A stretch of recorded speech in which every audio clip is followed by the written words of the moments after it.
You might say, well, Ty, I just don't have the time. I'm not going to do that. Well, you're probably going to be poor. Well, the laws of the universe haven't changed and the frameworks of wealth haven't changed. So remember, you can get most things you want out of life, but it'll take 1 or 2 years longer than you expected. Be patient. And that patience is one of the most rare ingredients found in this modern world. Almost everybody I meet, and I see this on TikTok, people posting their journey to financial success. In January, I was working at McDonald's, having a hard life. In February, I quit. In March, I launched my business. In April, here I am, and they show all these, videos of them in Dubai or in a private jet. I'm going, a 4-month journey ain't a real journey. Nobody made money in 4 years. Money's made with blood, sweat, and tears. In fact, if you look at the science, for example, of people who win the lottery, the average person who wins the lottery is dead broke again in 2 to 5 years. You see this in professional athletes. People who didn't grow up learning the fundamentals and the foundations of wealth. The average pro athlete, like an NFL football player, they come from nothing, then all of a sudden, but they didn't learn the 300 frameworks of wealth. That those 1, 2, 3, 4, 5 million, the average NFL player is broke again in 2 years. Now, some of that is from the training side, not learning. Our school system doesn't teach you. But the second aspect of that comes from a lack of patience, meaning you make your first $1 million, and now you've tasted wealth, so you're like, I'm going to make 100 million, and it only took me, 3 years to make a first million. I bet you I can make 100 million in, now I'm better. Now it'll only take me 2 years. That's not how the game goes. And I remember being, 19 years old, and my second mentor, Alan Nation, said to me, he said, Ty, the average millionaire, real millionaire, I'm not talking about crypto flash millionaire. I'm not talking about an NFT flash millionaire. He said to me, real millionaires take 12 to 20 years. And I remember being 19 and going, I'm not going to wait 12 to 20 years. And sure, you can shorten that learning curve, but think about it this way. That same mentor, Alan Nation, said, look, Ty, success, building a business, creating money, it's a little bit like having a child. At the beginning, it's a lot of work. Keeps you up all night. It's like a baby. Then it reaches kind of the toddler stage. You still have to watch it, but you get a little break. Then it starts to grow up. It becomes, preteen, teenager. At that stage, they're good to go on their own for a day or two, but you better keep your eye on the ball. And he said, if you wait long enough, that baby, that success you created long enough, it'll eventually take care of you when you're old. And I remember thinking, that's a good analogy, but I don't want to wait. It takes, 18 to 21 years for an adult to mature. I was like, I'm just going to work harder and smarter, and then I can make it all the first year. And he said, well, what happens if you overfeed a baby? Can you make it grow twice as fast by feeding it twice as fast? Can you make a baby grow 10 times faster by feeding it 10 times the calorie? No, you'll kill the baby. And so a lot of people, because they don't have patience, they don't understand the cadence of wealth creation. Even somebody like the first internet billionaires, Bill Gates started at 12 building his first computers. He was a multi-billionaire, 20s and early 30s. That's a solid 10 to 20 years. But let's talk about, for those of you impatient people watching this, you might say, well, Ty, I just don't have the time. I'm not going to do that. Well, you're probably going to be poor. I've been talking about this 12 to 20 year framework from when I started in social media back in like 2010, 11, 12. It's the same message. Now, of course, I show the Lamborghini. Why? Because people need to see the end game to stay motivated through the dark years. They call those the 10 dark years.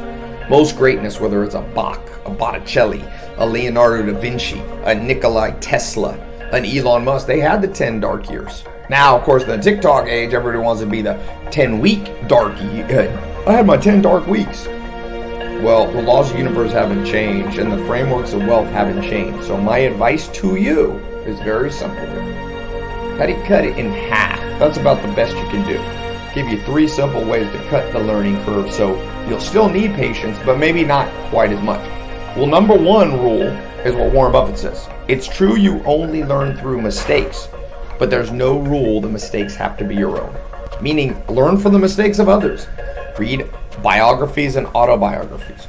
You read business books. Read a book, listen to a book that condenses the mistakes and the learning curve of somebody who spent 40 years doing it right and doing it wrong.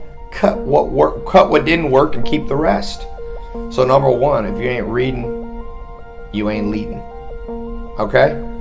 Number 2, don't get high on your own supply. Meaning use social media, but don't have it used against you. The second you're consuming 1 to 2 hours a day of reels and TikToks, like, how are you going to cut your learning curve? You're making it take longer. So I use social media. I put messages out. It creates revenue for me, but I don't consume it much. Be careful what you're consuming if you want to build wealth in half the time it takes the average person. Be careful what you're consuming. So then the third thing is shadow. Why did I say it 3 times? Shadow 3 people for a year who have already gotten what you want and are 20 years ahead of you.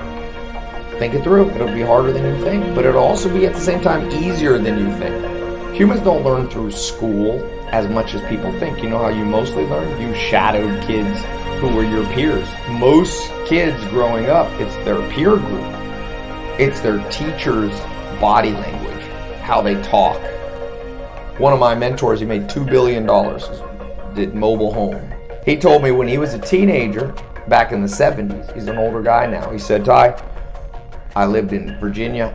I asked around, who's the richest real estate person? And he said, I was 16 years old and I went in this guy's elevator. I found out where his office was.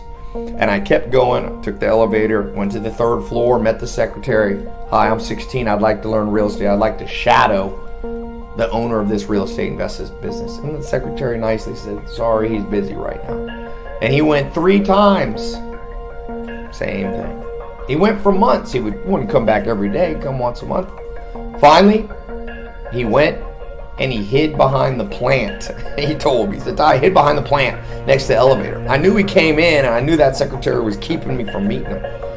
And he said, as the guy got in the elevator, I came from around the plant, got in the elevator with him. I knew I had 3 little floors. I had 10 seconds to pitch him my elevator speech. And he told him, he said, hey, I'm 16. You don't know who I am, but I'd love to learn from you and I'll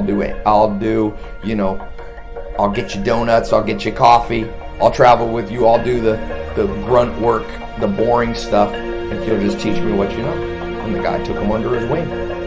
And he said, before he was 18 years old, he was making so much money. His parents did an intervention because they found his bank account and thought he was doing something illegal, like selling drugs. He said he was making, this is in the 70s, so he was making like $200,000 a year while he was in high school because he would help this guy go on the weekends, and the guy started giving little pieces of real estate deals. $200,000 in the 70s when you're 16 or 17 is like making $2-3 million bucks a year, in today's buying power. Shadow. And if one person that you want to shadow you won't say yes, move on. There's a lot of people. You could make one of those 3 mentors that you shadow could be online, but I'd have 2 of them in person. You could get most things you want out of life, but it'll take 1 to 2 years longer than you expected. Be patient, because in 1 to 2 years, it's not going to be done. You're not going to have everything you want, but the ball will start to roll. And the hard part of life, it's like a boulder. Everything you want out of life is like a boulder and a hill. At the beginning, you're pushing that boulder up, and it is hard. And if you don't watch it, gravity wants to pull that boulder back and run you over and destroy you and your hopes and dreams. But when you're patient and you put in the work, even if you're only moving the boulder up a foot a day, a meter a day, eventually you reach the top. Now it's not that hard anymore. And maybe that top is for a little while. They call it the plateau. Keep pushing, because eventually that boulder begins to roll on its own and gets real easy. You can sit back and relax, and what you want begins to come to you faster and faster with less and less effort. That's how money works. Doesn't they say the rich get richer? Of course the rich get richer, because once that ball's pushed up the hill, just a little tap starts to bring the wealth in. That hard part is the push. That's the 10 dark years. And even harder sometimes is the top of the hill, where it's a ridge and it's a plateau and you're still pushing, but like now you're not going up or down. You don't even know what's going on. Those are part of the dark years. Be patient. Patience is rewarded eventually, almost always. Like Charlie Munger said, to get what you want in life, you have to deserve what you want. The world's not such a crazy place that it rewards a whole bunch of undeserving people. If you go to bed a little wiser, a little smarter than you started, good luck out there. what you want's probably a year or two away from happening. But it'll be almost in a snap of the fingers when you look back. It's hard going forward. You'll realize it wasn't so hard when you look back.